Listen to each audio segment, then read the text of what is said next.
Pendahuluan, Atomic Absorption Spectroscopy atau AAS adalah suatu teknik analisis untuk menetapkan konsentrasi suatu unsur berupa logam dalam suatu sampel. Sejarah singkatnya, pertama kali diamati oleh Fraunhofer yang pada saat itu menelaah garis-garis hitam pada spektrum matahari. Sedangkan yang memanfaatkan prinsip serapan atom pada bidang analisis adalah seorang Australia bernama Alan Walsh di tahun 1950.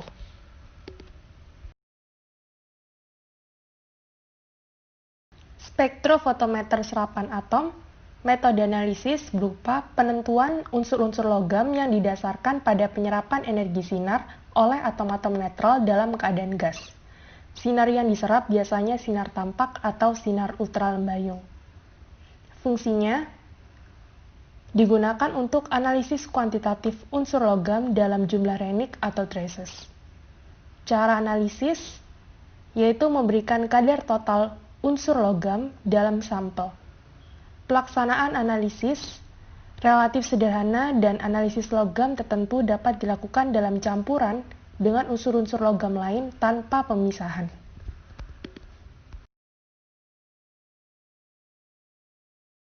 Prinsip dari analisis dengan AAS ini didasarkan proses penyerapan energi oleh atom-atom yang berada pada tingkat energi dasar atau ground state. Penyerapan energi tersebut akan mengakibatkan tereksitasinya elektron dalam kulit atom ke tingkat energi yang lebih tinggi atau excited state. Akibat dari proses penyerapan radiasi tersebut, elektron dari atom-atom bebas tereksitasi ini tidak stabil dan akan kembali ke keadaan semula disertai dengan memancarkan energi radiasi dengan panjang gelombang tertentu dan karakteristik untuk setiap unsur.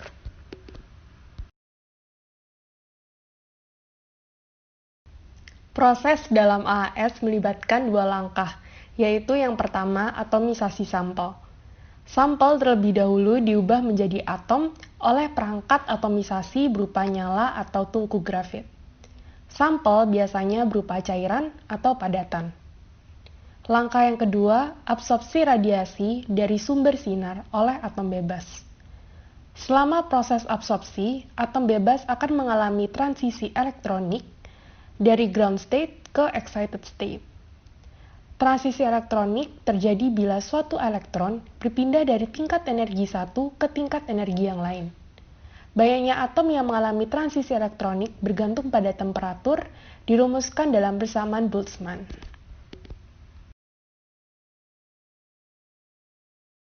Berikut atom-atom logam yang dapat dianalisis menggunakan AAS. Yang berwarna pink adalah atom-atom logam.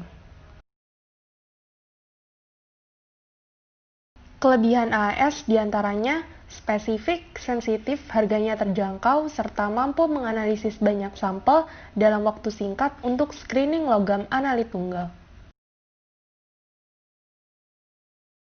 Sedangkan kekurangan dari AAS ini diantaranya elemen tunggal pada satu waktu, membutuhkan lebih banyak waktu untuk pengaturan antar elemen, serta bukan metode yang disukai untuk menyaring sampel yang banyak kandungan unsur. Perbedaan absorpsi dengan emisi. Absorpsi adalah proses di mana elektron dari suatu zat menyerap atau mengabsorpsi foton sehingga elektron berpindah dari orbital dengan tingkat energi rendah ke tingkat energi tinggi. Sedangkan emisi adalah proses di mana elektron berpindah dari tingkat energi tinggi ke tingkat energi rendah sehingga elektron dari suatu zat mengeluarkan atau memancarkan radiasi atau foton. Foton yang dipancarkan sebanding dengan perbedaan tingkat energi tersebut. Tingkat emisi zat tergantung pada komposisi dan temperatur spektroskopinya.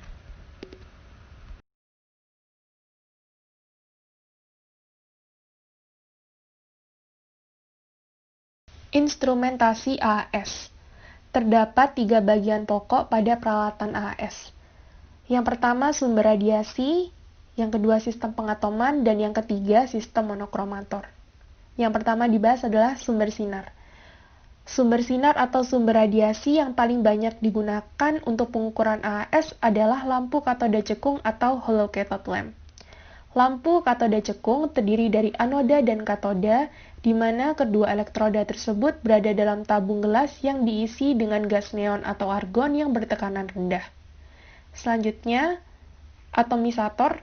Atomisator atau pembakar berfungsi untuk mengatomisasi logam-logam sehingga dapat menyerap energi radiasi yang diberikan.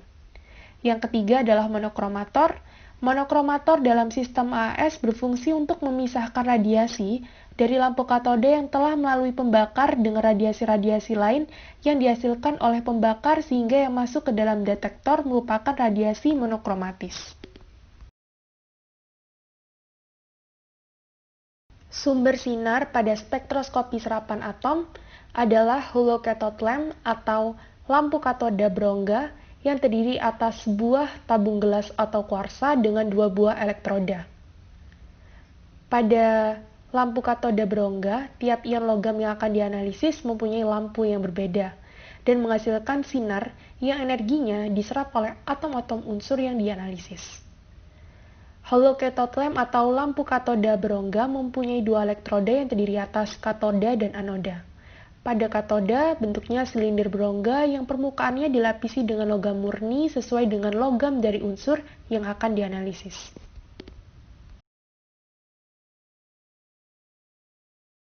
Katoda pada hollow cathode lamp ada dua jenis. Jenis yang pertama dilapisi satu logam, yaitu lampu katoda unsur tunggal atau single element hollow cathode lamp, dan yang jenis kedua dilapisi oleh lebih dari satu unsur disebut multi-element hollow cathode lamp. Sedangkan anoda pada hollow cathode lamp terbuat dari kawat wolfram. Di antara katoda dan anoda dipasang tegangan listrik yang tinggi dengan tegangan sampai 600 volt. Atom-atom unsur bahan katoda mengalami eksitasi dan memancarkan sinar.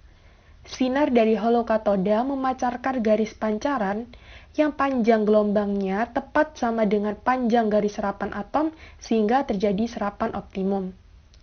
Tabung lampu diisi dengan gas mulia, neon atau argon dengan tekanan rendah yakni 1-5 torr. Neon lebih disukai karena memberikan intensitas pancaran lampu yang lebih tinggi.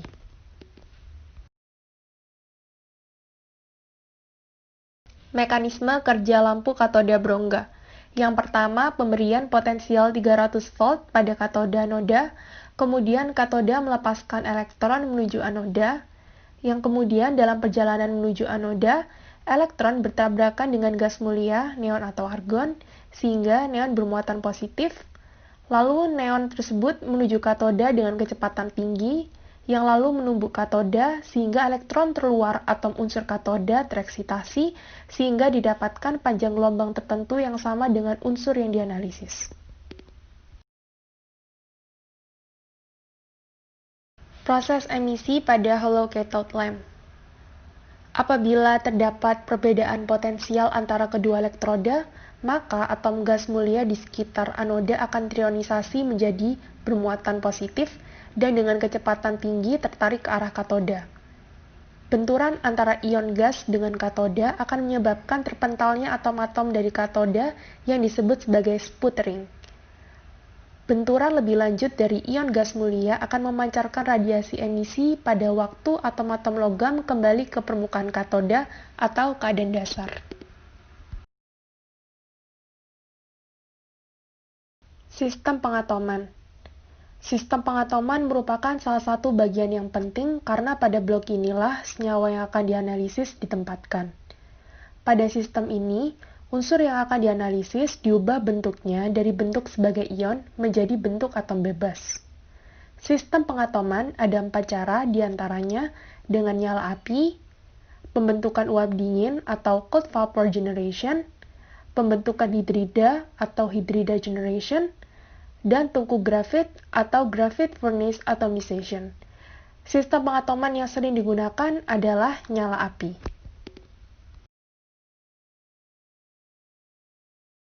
Pengatoman dengan nyala api. Pengatoman dengan nyala api dapat mengubah analit yang dalam larutan berbentuk ion menjadi atom bebas.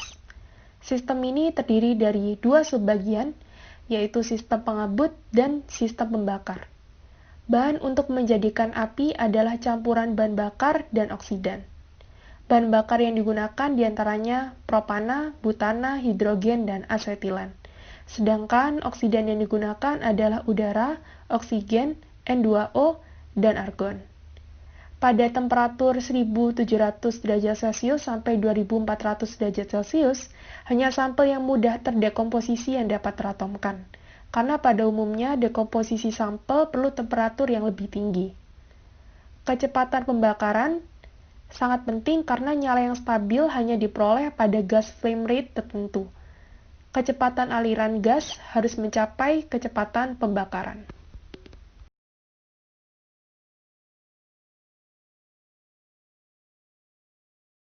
Larutan analit disemprotkan secara kontinu ke dalam ruangan pengabut atau nebulizer oleh aliran gas pengoksidasi atau oksidan.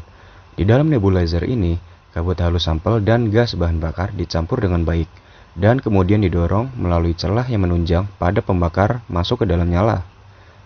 Butir-butir larutan sampel yang besar-besar akan berkumpul pada alas ruang, kemudian dibuang keluar atau to waste. Berikut adalah instrumentasi dari pengatoman dengan api. Flame atomization. Yang pertama, nebulization adalah konversi larutan sampel menjadi sebuah aerosol. Kedua, desolvation atau atom solid dicampurkan dengan bahan bakar gas.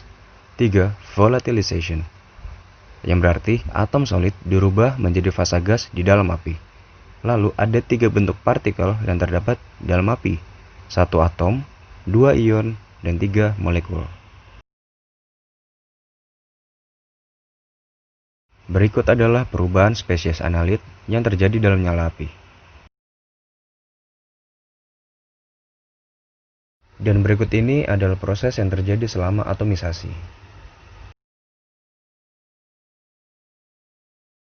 Bagian-bagian penting dalam nyala. Yang pertama ada alas nyala. Larutan sampel masuk berupa tetesan-tetesan yang sangat halus. Lalu mulai terjadi penguapan uap air. Selanjutnya ada kerucut dalam. Penguapan larut atau desolvasi terjadi lebih lanjut. Lalu ada penguraian sampel menjadi atom-atom atau atomisasi. Dan yang terakhir terjadi proses penyerapan sinar atom-atom. Selanjutnya ada daerah reaksi. Atom-atom bereaksi dengan oksigen menjadi oksida-oksida. Dan yang terakhir ada lapisan luar. Oksida yang terjadi dalam daerah reaksi keluar melalui lapisan luar nyala dan seterusnya keluar meninggalkan nyala. Selanjutnya, pemilihan jenis nyala bergantung pada temperatur penguapan atom yang dianalisis. Dapat dilihat pada grafik di bagian kanan, pengaruh ketinggian burner terhadap absorbansi.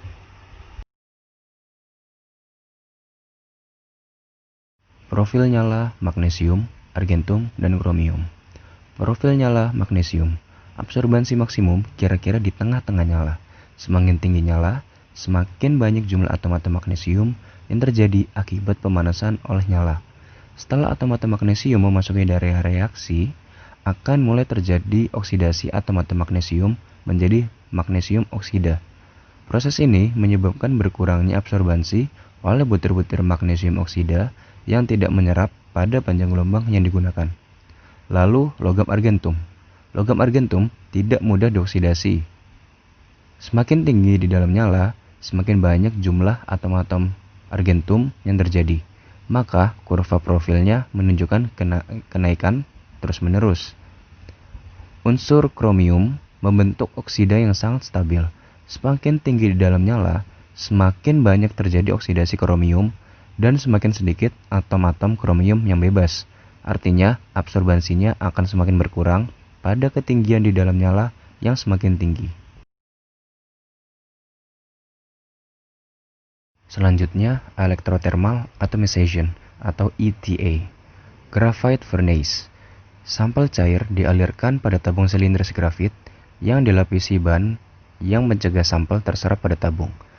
Untuk stepnya, ada 1. Drying dengan temperatur 50-150 derajat Celcius dengan waktu kurang lebih 60 detik.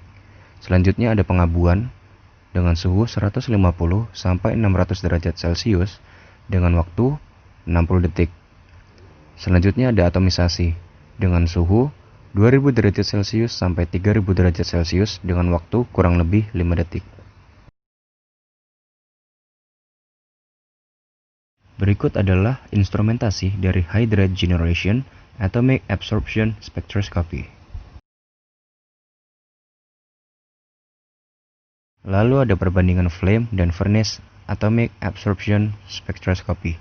Yang pertama, flame lebih sederhana, tapi furnace lebih sensitif. Yang kedua, furnace lebih sedikit membutuhkan sampel. Dan yang terakhir, furnace memiliki banyak interferensi. Berikut adalah limit deteksi dari kedua alat tersebut untuk beberapa unsur.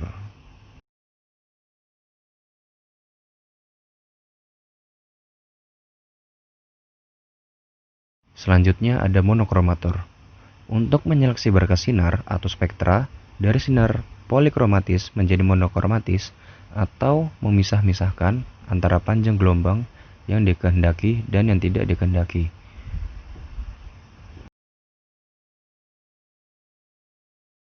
Selanjutnya ada instrumentasi monokromator.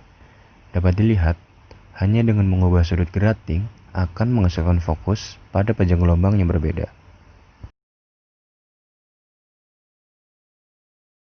Pemilihan panjang gelombang bergantung pada unsur yang dianalisis, sensitivitas, dan limit deteksi. Sebagai contoh, dapat dilihat dalam tabel di sebelah kanan.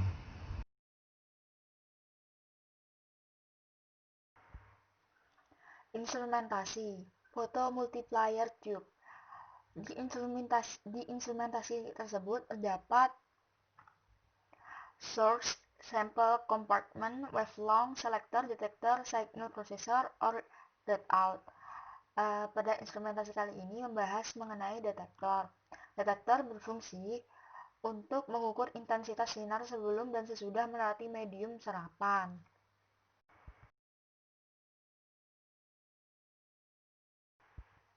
Yang kelima yaitu adalah signal processor atau readout. Readout ini artinya yaitu bagian yang mengambilkan suatu angka atau gambar yang dapat dibaca. Di readout di sini kita dapat mengetahui standar deviation datanya, yaitu berupa blank, serial sample plus standar, yang dari sini kita dapat mengetahui absorbansinya dan dapat menghitung kurva kalibrasi zat yang akan kita gunakan.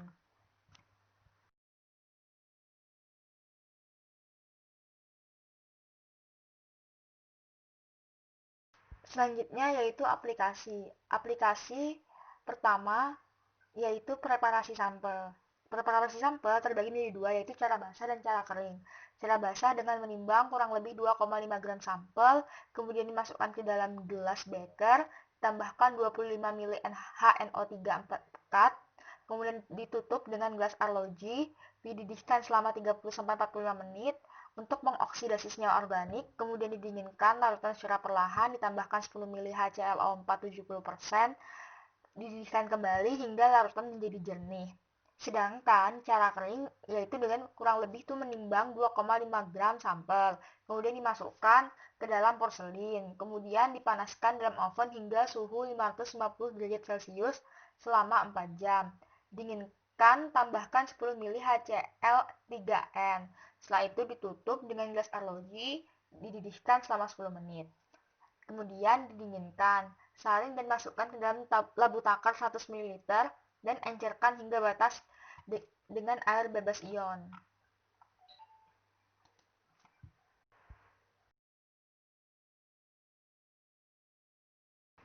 Aplikasi ini terdapat dua metode, yaitu metode seri standar dan metode adisi standar. Metode seri standar atau kita kenal dengan standar eksternal. Nah, di sini pertama caranya yaitu mengukur absorbansi dari seri larutan standar yang telah diketahui konsentrasinya. Kemudian membuat kurva hubungan antara absorbansi versus konsentrasi atau kurva kalibrasi. Kemudian yang ketiga dengan metode analisis regresi linier, turunkan persamaan regresi linier, yaitu dengan Y sama dengan MX plus C. Terlihat seperti pada di gambar, bahwa kurva kalibrasi kromium yaitu Y sama dengan 0,0203 X plus 0,002 yang didapat dari setelah melihat absorbansi yang diketahui.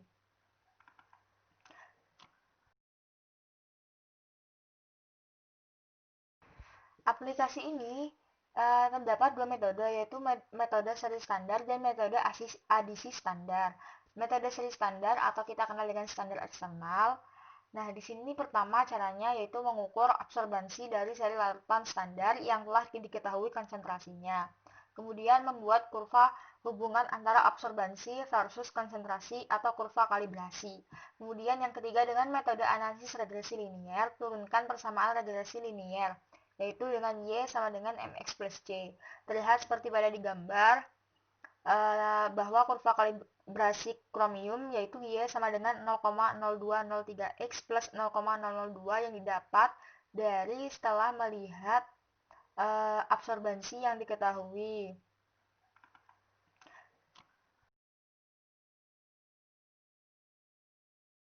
Aplikasi dari AAS ini sebenarnya ada 5 kegunaannya, yaitu di analisis klinik, analisis lingkungan, farmasi, industri, dan pertambangan.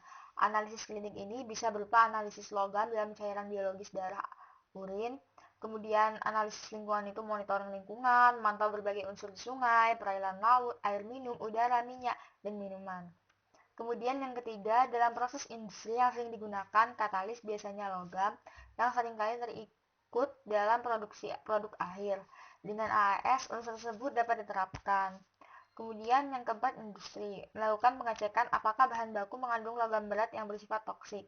Kemudian yang kelima, pertambangan. Menetapkan kandungan logam dengan batuan.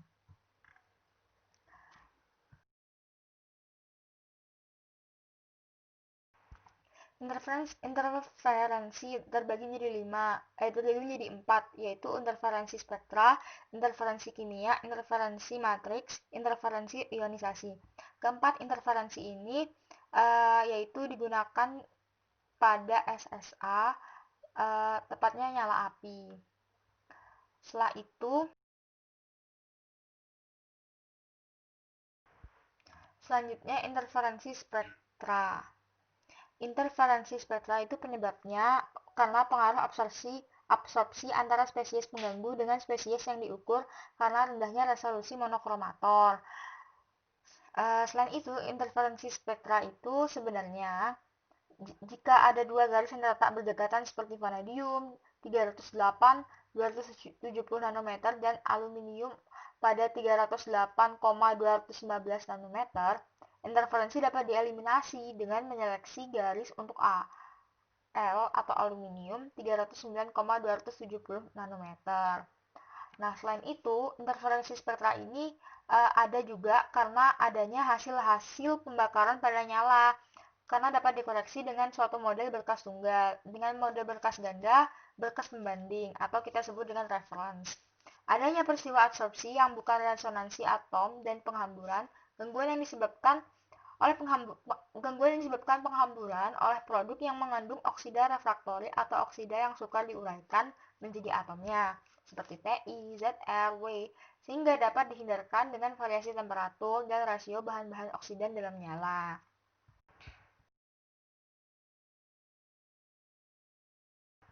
Interferensi kimia terjadi apabila di dalam sampel yang dianalisis mengandung bahan lain yang dalam proses atomisasi akan mengadakan reaksi kimia membentuk senyawa baru yang sukar diatomkan. Nah, penentuan magnesium, kalsium, barium diganggu oleh aluminium serikat fosfor pada interferensi kimia ini. Seperti kita lihat pada gambar di samping, kalsium dan fosfat dengan dilewatinya udara asetilena menghasilkan CA3PO4 2 kali dan logam Ca, kemudian fosfor, kemudian P2O5. Selanjutnya,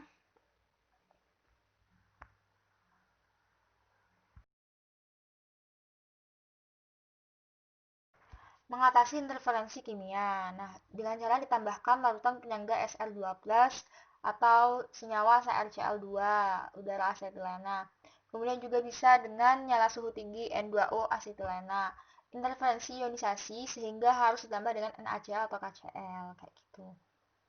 Nah, kurang lebih reaksinya seperti ini, gambar-gambarnya di mana PU4 3- dan Ca2+, kemudian ditambah sama larutan penyangga Sr2+, kemudian menghasilkan Sr3PO4 dua kali, dan logam-logam Ca. Kemudian yang pada nyala suhu tinggi, kita bisa lihat di situ ada molekul-molekul PO4 3- sama unsur Ca2+, ditambah sama KCl atau NaCl, menghasilkan logam-logam Ca, dan di luar-luarnya ini ada elektron sama K+. Kayak gitu. Selanjutnya interferensi matriks. Penyebabnya yaitu bila sifat-sifat fisik larutan seperti viskositas, tegangan permukaan, berat jenis, dan tekanan uap pelarut pada larutan sampel tidak sama dengan larutan standar, maka sampel mengandung banyak garam, asam, dan pelarut yang digunakan untuk standar dan sampel yang berbeda. Kemudian gimana sih cara mengatasinya? Cara mengatasinya yaitu dengan mengencerkan larutan sampel hingga sifat fisik sama, kemudian mengekstraksi analit sampel, kemudian metode standar adisi sehingga matriks sama. Oh, jadi kita bisa menggunakannya dengan metode standar adisi, teman-teman. Kemudian ada metode adisi standar. Manfaatnya itu jumlah sampel yang tidak terlalu banyak, konsentrasi analit terlalu kecil atau relatif rendah. Caranya gimana sih menggunakan metode adisi standar? Kurang lebih sama, yaitu satu, pertama dibuat seri larutan sampel pada volume yang sama.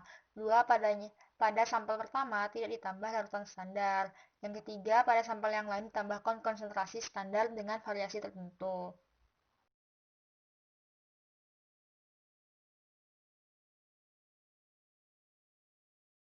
Selanjutnya interferensi ionisasi. Penyebabnya terjadi apabila nyala api yang digunakan temperaturnya terlalu tinggi untuk sejenis unsur, di mana elektronnya itu rendah pada kulit terluar akan terlontar keluar dari atom netral yang rendah, akan terbentuk ion positif. Kayak gitu. Jadi elektron-elektron terendah pada kulit terluar itu akan terlontar keluar dari atom netral. Sehingga elektron yang rendah tadi itu akan membentuk ion positif. Ya, kita bisa bayangkan di mana ada kulit, kemudian elektron terluarnya itu terlontar keluar karena nyala api yang terlalu tinggi temperaturnya. Cara mengatasinya gimana sih? Cara mengatasinya itu dengan ditambahkan KCl. Nanti ketika ditambahkan KCl ini dibentuk logam-logam Na-nya dan K+-nya di sekeliling unsur-unsur Na-nya ini. Thank you.